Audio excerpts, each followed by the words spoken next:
પહેલા જે પાનીગેટમાં શ્રીજીની સવારીનો બનાવ બનેલો એ વિશે તમે શું કહેશો? શ્રીજીની સવારી પર જે અંડા માર્યા છે જે છોકરાઓએ, એ આખા મુસ્લિમ સમાજને બદનામ કર્યું છે એમને, અને બહુ શરમજનક આ કાવતરો કર્યો છે. આગળ 5 તારીખે ઈદે મિલાદ છે, જે જુલુસો આખા વિસ્તારોમાં મુસ્લિમ એરિયામાં માંડવી પર જે ફરતા હોય છે. બીજા દિવસ ગણેશ વિસર્જન છે, જે આટલી તાદાદમાં લોકો એ યાત્રાઓમાં જોડાય છે.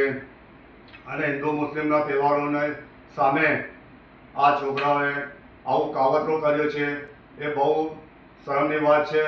અને મુસ્લિમ સમાજ આને વખોડીએ છે. મુસ્લિમ સમાજના ગલી ગલીની અંદર આ છોકરાઓનું ને આ કાવતરાનું એટલું વિરોધ કર્યું છે. અને આની અંદર જે પોલીસ પ્રશાસન છે એમને ખૂબ જ સરસ કામગીરી કરી છે કે અડધો કલાકની અંદર આરોપીઓને ઝડપી લીધા, અને જે નિર્દોષ લોકોને કોઈને હેરાન કરતી નહીં થઈ.